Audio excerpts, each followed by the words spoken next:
مگر وہ عورت کہنے لگی ہو سکتا ہے دنیا کے سامنے وہ اچھا بننے کا دکھاوا کرتا ہو، لیکن کون جانتا ہے اس کے دل میں کیا ہے، اس کی بھی تلاشی لی جانی چاہیے۔ اس کے بعد سارے قافلے والے اس شخص کے پاس آئے اور اس سے کہنے لگے ویسے تو ہمارا دل نہیں مانتا کہ ہم تمہاری تلاشی لیں، کیونکہ ہمیں تم پر پورا یقین ہے، لیکن یہ عورت کسی بھی طرح مان نہیں رہی، اس لیے ہمیں تمہاری تلاشی لینی پڑے گی۔ وہ شخص چونکہ بے گناہ تھا اس لیے خوشی خوشی راضی ہو گیا۔ جیسے ہی قافلے والوں نے اس کے سامان کی تلاشی لی تو اچانک اشرفیوں کی تھیلی اس کے سامان میں مل گئی۔ یہ دیکھ کر وہ عورت فوراً چلا کر بولی دیکھا میں نے جو کہا تھا وہی سچ نکلا، یہ شخص اوپر سے تو بڑا اللہ والا اور پرہیزگار بنتا ہے، لیکن اصل میں یہ چور ہے اور دنیا کے سامنے صرف دکھاوا کرتا ہے۔ میرے پیارے دوستو، وہ عورت غصے میں یہ کہنے لگی کہ ایسے لوگوں کے ساتھ تو بہت ہی زیادہ سختی کرنی چاہیے جو دنیا کے سامنے اچھا بننے کی کوشش کرتے ہیں۔ یہ بات سننے کے بعد تمام قافلے والے اس شخص پر ٹوٹ پڑے اور اسے اتنا مارا کہ وہ بری طرح زخمی ہو گیا، لیکن ایسے وقت میں بھی وہ شخص خاموش رہا، اس نے اپنی صفائی میں کچھ بھی نہ کہا۔ جب قافلے والوں کو یہ یقین ہو گیا کہ یہ شخص چور ہے اور دنیا کے سامنے صرف دکھاوا کرتا ہے تو انہوں نے اسے زنجیروں میں باندھ دیا، لیکن میرے پیارے دوستو وہ شخص پھر بھی اللہ کی رضا پر راضی رہا اور خاموشی کے ساتھ سب کچھ سہتا رہا۔ اس کے بعد قافلے والے حج کی ادائیگی کے لیے مکہ شریف کی طرف روانہ ہو گئے۔ تبھی وہ شخص ان سے کہنے لگا آپ لوگ بھی حج کی ادائیگی کے لیے جا رہے ہیں اور میرا بھی یہی ارادہ تھا میں حج کروں، ایسے میں آپ میری زنجیریں کھول دیجئے، میں حج کی ادائیگی کرنے کے بعد دوبارہ وہیں لوٹ آؤں گا جہاں آپ کہیں گے، میں کہیں نہیں بھاگوں گا۔ لیکن قافلے والے اس کی اس بات پر کسی بھی طرح راضی ہونے کو تیار نہیں تھے۔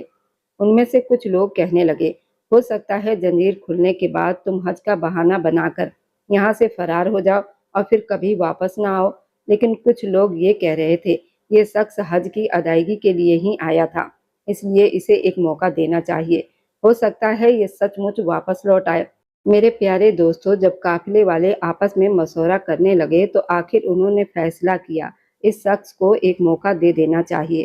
اس کے بعد اس کی زنجیریں کھول دی گئی اور اس سے کہا گیا فلاں جگہ پر واپس آ کر ہمیں مل جانا، اگر تم لوٹ کر نہیں آئے تو ہم حضرت عمر رضی اللہ تعالیٰ عنہ سے تمہاری شکایت کریں گے، انہوں نے تم پر بڑا بھروسہ کیا تھا لیکن تم نے ان کے بھروسے کو توڑ دیا۔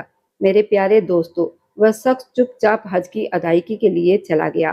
آپ سبھی کو بتا دوں کہ جب وہ مکہ شریف پہنچا تو اللہ کی بارگاہ میں بہت رویا، گڑ گڑایا اور دعا کرنے لگا یا اللہ مجھ پر جھوٹا الزام لگایا گیا ہے، تو میری حفاظت فرما۔ میرے پیارے دوستو، جیسا کہ ہم سبھی جانتے ہیں کہ جب دل سے دعا نکلتی ہے تو اثر ضرور رکھتی ہے، پر نہیں طاقت پرواز مگر رکھتی ہے۔ وہ شخص اللہ کی بارگاہ میں دعا کرتا رہا، اللہ نے اس کی دعا قبول فرما لی۔ حج کی ادائیگی کرنے کے بعد وہ ٹھیک اسی جگہ لوٹ آیا جہاں اسے آنے کے لیے کہا گیا تھا۔ جب قافلے والوں نے اسے واپس آتے دیکھا تو وہ بہت حیران ہوئے اور کہنے لگے اکثر لوگ یہاں سے بھاگ جاتے ہیں اور کبھی لوٹ کر نہیں آتے، لیکن تم نے ہمارا بھروسہ جیت لیا ہے، ہمیں تم پر اب پہلے سے بھی زیادہ یقین ہو گیا ہے۔ اس کے بعد انہوں نے کہا اب اسے دوبارہ زنجیروں میں نہیں باندھا جائے گا۔ میرے پیارے دوستو، اس کے بعد قافلہ مدینہ منورہ کی طرف روانہ ہو گیا، لیکن ابھی کچھ ہی دیر چلے تھے کہ اچانک اس عورت کے پاس جتنی مال دولت تھی وہ سب ختم ہو چکی تھی۔ اب مدینہ منورہ پہنچنے کے لیے اسے پیسوں کی ضرورت تھی۔ جب اس نے قافلے والوں سے مدد مانگنی چاہی تو پتہ چلا ان کے پاس بھی بہت کم مال دولت بچی ہے۔ یہ سوچ کر وہ عورت بہت پریشان ہونے لگی کہ آخر وہ مدینہ منورہ کیسے پہنچے گی۔ تبھی اس کے ذہن میں ایک خیال آیا کہ جب اگلی بار قافلہ کسی جگہ رکے گا تو وہ کسی گاؤں میں جا کر لوگوں سے مدد مانگے گی، شاید کوئی اس کی مدد کر دے۔ میرے پیارے دوستو، سفر کے دوران ایک جگہ قافلہ رکا اور موقع پا کر وہ عورت ایک گاؤں کے اندر چلی گئی۔ وہاں پہنچ کر اس نے لوگوں سے مدد مانگنی شروع کی، لیکن کوئی بھی اس کی مدد کرنے کو تیار نہیں ہوا۔ تبھی وہاں ایک شخص آیا اور کہنے لگا میں تمہاری مدد کروں گا، لیکن بدلے میں مجھے کچھ چاہیے۔ یہ سن کر وہ عورت کہنے لگی اگر میرے پاس کچھ ہوتا تو میں تم سے مدد مانگنے کیوں آتی۔ یہ سن کر وہ شخص بولا چاہے کچھ بھی ہو جائے، بدلے میں مجھے کچھ نہ کچھ تو چاہیے۔ یہ سن کر وہ عورت فوراً کہنے لگی میں تمہارے حق میں دعا کروں گی، اور انشاءاللہ تعالیٰ تمہیں اس کا اجر دے گا۔ لیکن یہ سنتے ہی وہ شخص کہنے لگا، اللہ تعالیٰ مجھے جو اجر دے گا وہ تو قیامت کے دن دے گا، لیکن مجھے میرا حصہ آج اور ابھی چاہیے۔ یہ سن کر وہ عورت گھبرا کر بولی، آخر تمہیں کیا چاہیے؟ تب وہ شخص کہنے لگا، میں تمہارے ساتھ گناہ کرنا چاہتا ہوں۔ میرے پیارے دوستو، یہ سن کر وہ عورت پہلے تو انکار کرنے لگی، لیکن جب اسے اپنی مجبوری اور ضرورت کا احساس ہوا، کیونکہ اسے بہت زیادہ مال کی ضرورت تھی، تو وہ اندر ہی اندر ٹوٹنے لگی۔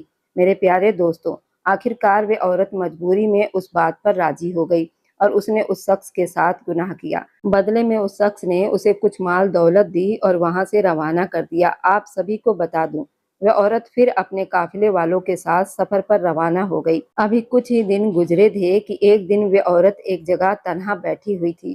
تبھی اس کے پاس ایک فقیر آیا اور آ کر کہنے لگا، کیا تمہیں یہ بات معلوم نہیں؟ تم ماں بننے والی ہو۔ یہ سنتے ہی وہ عورت بہت زیادہ حیران پریشان ہو گئی اور گھبرا کر کہنے لگی، ایسا کیسے ہو سکتا ہے؟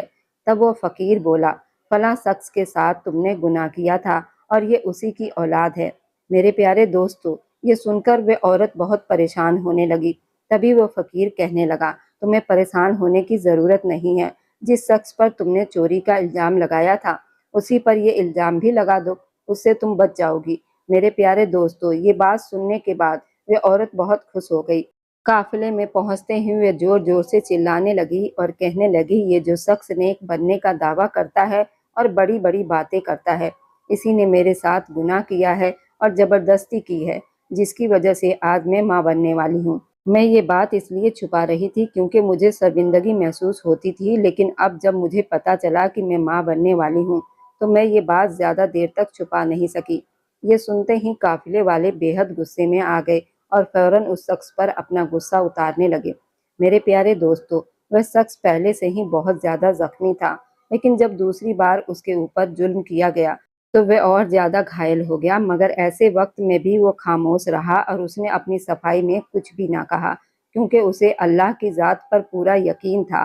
آپ سبھی کو بتا دوں کہ قافلے والے دل ہی دل میں یہ سوچتے ہوئے جا رہے تھے، حضرت عمر رضی اللہ تعالیٰ عنہ اس شخص کی کتنی عزت کرتے تھے اور اسے کتنا نیک سمجھتے تھے، لیکن یہ تو بہت برا انسان نکلا۔ وہ سوچ رہے تھے کہ جب حضرت عمر رضی اللہ تعالیٰ عنہ کو اس بارے میں پتہ چلے گا تو ان کا دل ٹوٹ جائے گا، وہ ضرور اسے بہت بڑی سزا سنائیں گے۔ میرے پیارے دوستو، جب وہ قافلہ مدینہ منورہ پہنچا تو حضرت عمر رضی اللہ تعالیٰ عنہ کے سامنے ساری باتیں رکھی گئی۔ انہیں بتایا گیا کہ کس طرح اس شخص نے اس عورت کی اثرفیاں چرائی اور پھر اس کے ساتھ زبردستی گناہ بھی کیا۔ یہ سنتے ہی حضرت عمر رضی اللہ تعالیٰ عنہ کو بہت دکھ ہوا اور وہ کہنے لگے، میں تمہیں بہت نیک اور اچھا انسان سمجھتا تھا، لیکن تم تو اندر سے کچھ اور باہر سے کچھ اور نکلے۔ ایسے انسان کو کڑی سے کڑی سزا ملنی چاہیے۔ میرے پیارے دوستو، ابھی حضرت عمر رضی اللہ تعالیٰ عنہ کوئی فیصلہ کرنے ہی والے تھے کہ تبھی وہاں حضرت علی شیر خدا رضی اللہ تعالیٰ عنہ تشریف لے آئے اور آ کر کہنے لگے، یہ عورت جو کچھ کہہ رہی ہے وہ سب جھوٹ ہے۔ یہ شخص نیک انسان ہے، اس نے نہ تو اس کی اثرفیاں چرائی ہے اور نہ ہی اس کے ساتھ کوئی گناہ کیا ہے۔ یہ سنتے ہی وہ عورت کہنے لگی، آپ ایسا کیسے کہہ سکتے ہیں جبکہ پورے قافلے والوں نے یہ سب کچھ دیکھا ہے؟ یہ سن کر حضرت علی رضی اللہ تعالیٰ عنہ نے فرمایا، اگر تو نے ذرا بھی جھوٹ بولا تو اس کا بہت برا انجام تجھے دیکھنے کو ملے گا۔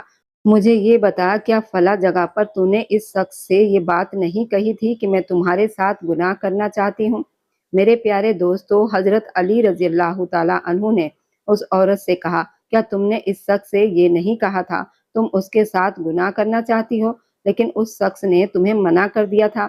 یہ سنتے ہی وہ عورت ڈر اور خوف سے کانپنے لگی اور فوراً کہنے لگی، ہاں میں نے یہ بات کہی تھی۔ اس کے بعد حضرت علی رضی اللہ تعالیٰ عنہ نے فرمایا، اور جب اس شخص نے گناہ کرنے سے انکار کر دیا تھا تب کیا تم نے اسے یہ دھمکی نہیں دی تھی کہ اگر اس نے تمہاری بات نہیں مانی تو تم اسے بدنام کر دو گی؟ میرے پیارے دوستو، اب وہ عورت ڈر کی وجہ سے سچ سچ سب کچھ بتانے لگی، یہاں تک کہ حضرت علی رضی اللہ تعالیٰ عنہ نے پورا واقعہ بیان کر دیا اور وہ عورت ہر بات کو مانتی چلی گئی۔ آخر کار اس نے اپنی غلطی قبول کر لی۔ یہ سن کر وہاں موجود تمام لوگ حیران رہ گئے اور کہنے لگے، ہم تو یہ سمجھ رہے تھے یہ شخص غلط ہے، لیکن اصل میں یہ عورت ہی گنہگار نکلی۔ اب اسے کیا سزا دی جائے گی؟ ایسے وقت میں حضرت علی رضی اللہ تعالیٰ عنہ نے حکم دیا کہ اسے قبرستان لے جایا جائے اور وہاں ایک گڈھا کھود کر اس کے آدھے جسم کو گڈھے کے اندر اور آدھے جسم کو باہر رکھا جائے، پھر اس کے اوپر مٹی ڈال دی جائے۔ میرے پیارے دوستو، پھر ویسا ہی کیا گیا اور آخر کار وہ عورت ہلاک ہو گئی۔ اس کے بعد وہاں موجود تمام ابن صحابہ اکرام یہ بات کہنے لگے، یا علی، آپ کو یہ ساری باتیں کیسے معلوم ہیں؟ آپ نے پورا واقعہ بالکل اسی طرح بیان کر دیا جیسا سب کچھ آپ کی آنکھوں کے سامنے ہوا ہو۔ یہ سن کر حضرت علی رضی اللہ تعالیٰ عنہ فرمانے لگے، اللہ تعالیٰ نے میری آنکھوں کے سامنے پورا واقعہ پیش کر دیا تھا تاکہ یہ بے گناہ انسان کسی بھی طرح رسوا نہ ہو۔ اللہ اس بے گناہ بندے سے راضی تھا۔ میرے پیارے دوستو، اس واقعے سے ہمیں یہ بات معلوم ہوتی ہے، جب کوئی بندہ سچے دل سے اللہ کی بارگاہ میں دعا کرتا ہے تو اللہ تعالیٰ اس کی دعا ضرور قبول کرتا ہے، بس شرط یہ ہے کہ دعا جائز ہو۔ میرے پیارے دوستو، ذرا سوچئے کہ جب اللہ اپنے نیک بندوں پر اتنا کرم فرماتا ہے تو پورا واقعہ ان کی آنکھوں کے سامنے پیش کر دیتا ہے اور انہیں سب کچھ ایسا ہی دکھائی دیتا ہے جیسا وہ اس کی آنکھوں کے سامنے ہو رہا ہو، تو پھر ہمارے آقا حضرت محمد صلی اللہ علیہ وسلم کی کیا ہی شان ہوگی، ان کا کیا مرتبہ ہوگا۔ سبحان اللہ۔ میرے پیارے دوستو، آپ کو یہ واقعہ کیسا لگا ہمیں کمنٹ میں ضرور بتائیے اور اس ویڈیو کو زیادہ سے زیادہ شیئر کیجیے گا۔ اگر آپ کو یہ ویڈیو پسند آئی ہو تو اسے لائک ضرور کریں، اور اگر آپ ہمارے چینل پر پہلی بار آئے ہیں تو چینل کو سبسکرائب کرنا نہ بھولیں۔ ہم پھر ملیں گے ایک نئی واقعے کے ساتھ، تب تک کے لیے السلام علیکم۔